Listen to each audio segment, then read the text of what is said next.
36 minutos pasan de las 10 de la mañana, ya tengo que darle la bienvenida a ella, Flavia Hernández. Muy buenos días. Buen día, Vane, buen día a toda la audiencia, a todos los oyentes. Bueno, fonoaudióloga, vamos a estar hablando con ella porque el 16 de abril fue el Día Mundial de la Voz. Se celebra ese día, pero obviamente hay que generar conciencia, hay que cuidar nuestra voz todos los días.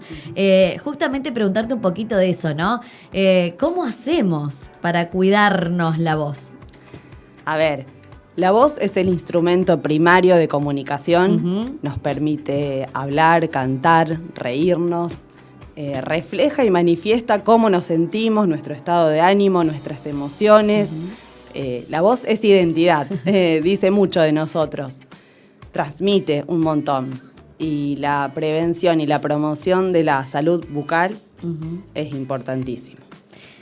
A través de algunas pautas de higiene vocal, que bueno, dependerán de las necesidades de cada persona, pero fundamentalmente algunos tips como que son básicos, la hidratación constante, tomar mucha agua, claro. Es una forma de mantener lubricadas las cuerdas vocales, evitar gritar, evitar el carraspeo, evitar el cigarrillo en la medida que se pueda, o la cantidad, lo mismo con el consumo del alcohol, algunas comidas picantes o copiosas en claro. aceite, en grasas también, y bueno, esos son como los... Y no es lo los mismo, tips. Digo, la persona que lo usás como, digamos, él habla del día a día, a la persona que trabaja con la voz, y hablo, por ejemplo, de los docentes, que están ante un curso con un montón de chicos, que por ahí están todos hablando, vos decís, no gritar, no elevar tanto la voz. Bueno, me imagino que hay una preparación completamente diferente en ese caso, ¿no? En el caso de los docentes de todos los niveles y modalidades y especialidades, nosotros decimos que ellos trabajan, o sea, necesitan de una voz ocupacional o una voz profesional, porque la voz es su herramienta de trabajo. Entonces, bueno, me trae justo esto, Vane, que está muy bueno. Yo siento que aún en los profesorados de formación docente hace falta, digamos, es necesario y urgente. Debería incluirse. La presencia, claro, de esta prevención y promoción de la salud para, bueno, no llegar a dañarse la voz, a lesionarse. Después vemos muchos en consultorio, presencia de pólipos, nódulos, en donde, bueno, ya después la intervención es otra, ¿sí? Es importante bueno esto, enseñar, la figura de empezar esto a prevenir y a trabajarlo dentro de la formación docente. Claro, para no llegar tipo, por ejemplo, no sé, a una fonía. Nos pasa a los locutores también, ¿no? Esta situación de decir, ¿cómo cuido la voz para no llegar a lastimarla? No sé, me quedo afónica o empiezo a sentir esas determinadas cuestiones, esa molestia, ese dolor, ese tipo de cosas, ¿no? Que con ejercicios, por ejemplo, se puede solucionar, se puede prevenir. Sí, seguro. Siempre es mejor, digamos, prevenir que tratar. Pero bueno, sí, lo vemos mucho en consultorio donde llega el paciente ya derivado por el otorrino porque hay una lesión en las cuerdas. Entonces, bueno, por eso destaco esto de la importancia de cuando la voz es la herramienta de trabajo de la persona, por ahí es importante tener una información o una prevención para no llegar al abuso y al mal uso de la voz, que bueno, son los que después, digamos, primero empieza a dañarse de forma funcional, como vos decís, van a quedarse disfónico, afónico, la necesidad de carraspear.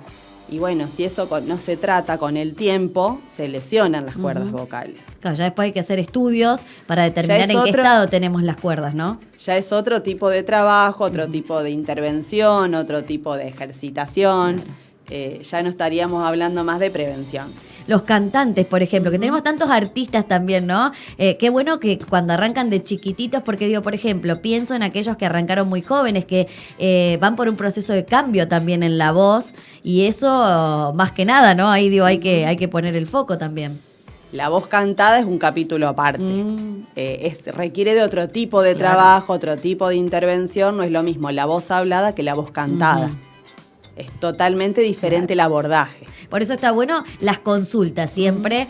Cuando uno va a decir, bueno, yo quiero hacer esto, bueno, está bueno ir viendo un poco, no todo, integral, para cuidarnos, porque en definitiva es nuestro órgano y que tenemos que cuidarlo tanto. Nuestro instrumento primario de comunicación, como dije al principio. Bueno, respecto a cómo ves un poquito el panorama con los más chicos, digo, son muchas las consultas por allí también, me imagino, de los papis que dicen, bueno, o demora en el habla, en el comienzo del habla, o por ejemplo, el tema de la R. ¿Qué tema el de la R? ¿Son algunas de las principales consultas? Sí.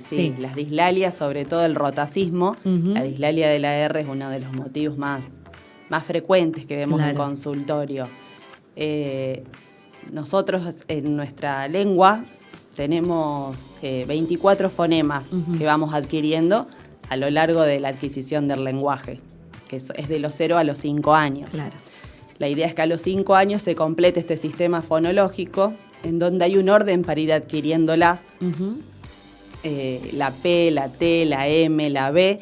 Y la última que se adquiere de estos 24 fonemas es la R. Por eso cuesta tanto. Por eso es la que más cuesta, claro. A ver, hasta los 5 uno considera que esto es normal, entre comillas. Ya pasado ese tiempo, bueno, hay que consultar. Hay que porque trabajarlo. A partir de los 5 años un niño debe hablar bien, debe hablar correctamente y tienen que estar adquiridos los 24 fonemas. Claro. A partir de los 5 años lo que vamos haciendo, lo que van haciendo los niños es adquirir vocabulario, ampliar el campo semántico y complejizándose la morfosintaxis. Claro. Bueno, necesario ahí que cuando cueste tanto, por ahí trabajándolo, eso se va adquiriendo. Sí, por supuesto, se va trabajando. Lo que quiero recalcar, que veo sobre todo en los más chiquitos, de 3, 4 años, es el tema del uso de la pantalla. Eso te iba a preguntar, ¿qué pasa con las pantallas, no, puntualmente? ¿Hay un retraso en el habla, por ejemplo? ¿Cómo afectan las pantallas, digamos, según el estudio, ¿no?, que ustedes van haciendo? Bueno, hay muchos estudios, pero lo que uno ve en la casuística, digamos, el consultorio, es que son chicos que no tienen demasiado interés muchos en la interacción dialógica, en el ida y vuelta de una conversación, de la interacción, de contar. Muchas veces es un discurso prestado, de repetir lo que dice el dibujito, lo que dice la pantalla, lo que dice el otro, porque el mirar la pantalla sos un ser pasivo, digamos, no te requiere de esta interacción, este ida y vuelta. No hay un ida y vuelta. Vos mirás cómo el otro juega, cómo el otro habla, cómo el otro dice, qué hace, pero no hay nada de interacción. Claro, no hay una interacción, no hay un ida y vuelta, que es lo que necesitamos nosotros. Somos seres sociales. Claro. Aprendemos por necesidad de un otro que nos demande, de un otro que quiere que aprendamos. Entonces, bueno, si no hay un deseo, una necesidad, no le generamos la necesidad de hablar al niño. Bueno, o sea, a los papás, a la familia, hablar más, a preguntarles todo. Viste que está bueno, salen con cada cosa, que está bueno también tomarse ese ratito, compartir con ellos, motivar, preguntar qué hiciste, qué no hiciste, cómo estás, cómo te sentís. Digo, va motivando un montón de cuestiones y es un poco también lo que vos decís. El hecho de generar que el chico empiece a comunicarse y por ende a usar el habla. Tal cual, es por ahí, creo. Los adultos por ahí a veces por comodidad, yo entiendo, les ofrecemos la pantalla porque, bueno, tenemos que cocinar, tenemos que estar ocupados en algunas actividades de la casa o de la vida cotidiana. Pero bueno, a ver, no estoy en contra de las pantallas porque la realidad es que existe, está entre nosotros los adultos también las usamos, entonces no digo de prohibirlas, pero sí que tengan un uso restringido y controlado también. Bueno, que miran. Que ven, que miran, que escuchan. ¿Cuánto tiempo? No es lo mismo estar 8 horas frente a la pantalla que 1 o 2 en determinados momentos en donde uno por ahí puede negociar. Bueno, ahora mientras yo voy a cocinar, podés mirar los dibujitos, o algún video que que tenga una función Claro. educativa, que deje una enseñanza. Claro, a ver, ¿qué miro? No cualquier cosa. Bueno, pasa mucho en los más chiquitos el tema de el neutro, por ejemplo, o, no sé, por ejemplo, la piña, en vez de decir el ananá. Pasa mucho que después escuchás a los chicos y decís, están mirando la tele. Claro, acá ¿no? en Argentina no decimos el pastel, Claro. decimos la torta, no decimos el columpio, decimos la hamaca, el balón, esto uno lo ve mucho. Justamente esto que decía Vane, de tomar prestado el discurso del otro. Claro. Porque en realidad no nos pertenece. ¿Y ahí No qué es un hacemos como vocabulario. papá? Digo, yo le escucho decir la piña y le digo, no, es ananá. Claro, si la tenés que ir a comprar a la Claro. verdulería no le vas a pedir una piña, le vas a pedir una ananá. Claro. Entonces, las cosas por su nombre, porque acá no decimos así. Claro. Por más que a veces nos causa risa o uno... claro. Pero bueno, no está bueno. El corregir está bien entonces ahí en esos casos. Sí, por supuesto. Sí. Por supuesto. Y no naturalizar algunas cuestiones. Las cosas por su nombre. Tal cual. O esto de a veces querés un memé en lugar de un caramelo, mirá el babao en lugar del perro. Que lo diga como pueda, pero que lo diga por su nombre, como Bueno, le salga. Con los bebés, ¿no? Con los más chiquititos pasa mucho esto de acercar y decirle si el babau, ponele, o... Bueno, hay un montón de La cuestiones. meme. La meme. Es la mamadera. El tete, el chupete. Claro. Bueno, todo eso tenemos que erradicarlo. O sea, no debería ser así, sino que tenemos que... La palabra como corresponde. Tal cual, Les porque salga no porque complicado. sean niños o bebés no entienden, o sea, ellos comprenden todo, Tal entonces, cual. a ver, enseñémosle la palabra correcta, ofrezcámosle el modelo correcto. Claro. Bueno, terminémosla entonces, con el dame el tete, dame la... No, se terminó. Bueno, son cuestiones que nos ayudan también a aprender cómo tenemos que hacer algunas cuestiones, que eso está bueno, por eso también un poco esta nota que motiva eso, ¿no? A cómo mejorar el habla, a cómo avanzar también, a cómo cuidarnos. ¿Cuáles son las consultas más frecuentes de los más grandes ahora, no? Y de los más grandes... Puede ser adolescentes, por ejemplo, sí, bueno, que también... con los adolescentes trabajo mucho por derivación de las odontopediatras. Ujú. Lo que se llama deglución atípica o deglución disfuncional, que es una mala posición de la lengua al tragar. Claro. Entonces, bueno, muchas veces son pacientes que vienen antes de empezar un tratamiento ortodóntico o ya en tratamiento o en una instancia final. Ya en instancia final casi no estamos recibiendo más. Más complicado, claro. Hay mucha interdisciplina con los odontólogos, hay mucha derivación y mucho trabajo en equipo.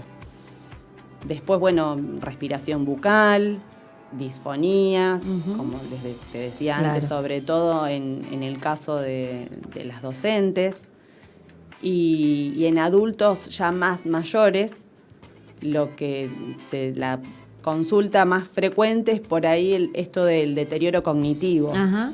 El trabajo sobre la función, a ver, la atención, la memoria, las funciones ejecutivas, noxias, praxias, todo lo que hace a un deterioro cognitivo precoz. O sea, eso también se puede trabajar, se puede ir motivando a que no se pierda tanto, ¿no? Sí, a ver, hay espacios como el taller de la memoria, claro, que es genial, es un espacio muy lindo, pero bueno, por supuesto que ese espacio está apuntado a la prevención. Claro.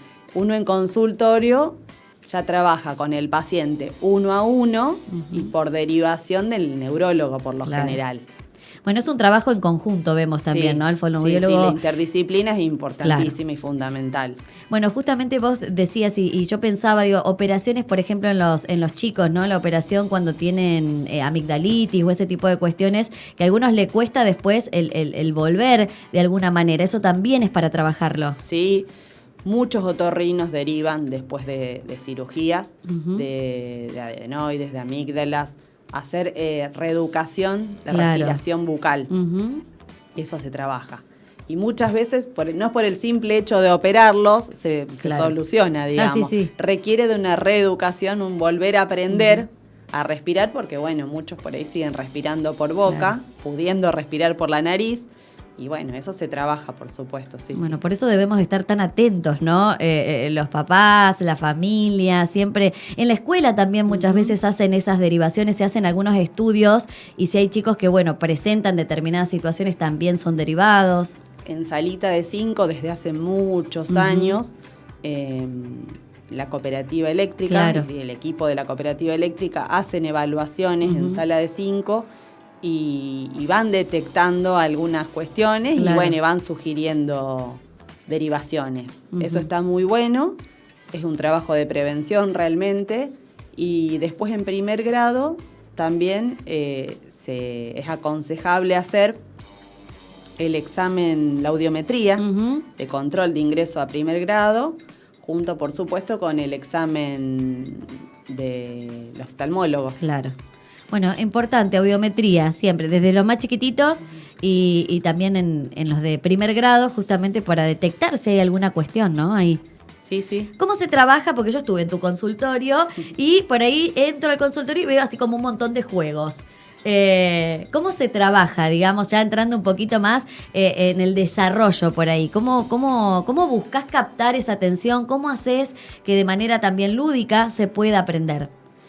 Creo que no hay otra forma que a través del juego, sobre todo en los niños, y en los niños que no tienen lectoescritura aún. Claro. Porque yo tengo una población de pacientes de 4 o 5 años que todavía no están alfabetizados, que todavía no ingresaron a primer grado. Entonces, bueno, es a través del juego. Y a través del juego despliegan muchísimo, podés trabajar en realidad con los más grandes también. A ver, a todos nos gusta jugar.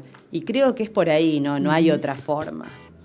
A mí no me gusta esto de repetir, como repito yo. Sí. Me parece que no tiene demasiado sentido, sino a través del juego. Y esto de generar lo que decía antes, la interacción, ida y vuelta. Claro. Creo que es por ahí. Se va viendo esa evolución. El lazo, el vínculo, Claro. se construye desde ahí, desde el juego. ¿Y los plazos para ir mejorando en las distintas cuestiones depende de cada paciente? Depende de cada paciente, del compromiso de la familia, fundamental, porque cuando trabajamos con niños necesitamos que los papás se comprometan con el tratamiento. Entonces, si no hay un compromiso de la familia, por más que el nene le ponga todas las ganas, toda la voluntad y todo el cuerpo, no alcanza. Y depende mucho del niño, depende mucho de muchas variables, digamos. Hay niños que han venido 1, 2, 3 sesiones y ya. Claro. Y bueno, y otros que por ahí han venido años. Claro. Bueno, pero no importa el tiempo, sino que No. importa que de a poquito se va Consultar, Vane. Exacto. Consultar y ver, porque muchas veces me han consultado y digo, no es un paciente para instalarlo en un tratamiento, vamos a darle tiempo porque veo que esto está en proceso de adquirirse. Entonces, creo que la consulta nunca está de más. Nunca es en exceso, digamos. Tal cual. ¿Sí? El tema de los ejercicios por ahí, cuando hay que hacer los ejercicios, hablo de los grandes ya. ¿Le da un poquito de vergüenza el hecho de tener que hacer ese tipo de ejercicios adelante tuyo? ¿Cómo lo Yo notás? sería que estoy tan acostumbrada Claro. y lo naturalizo tanto que por ahí me pasa más con los adolescentes que con los adultos. Claro. El adulto... Ya está, qué sé ya yo, está.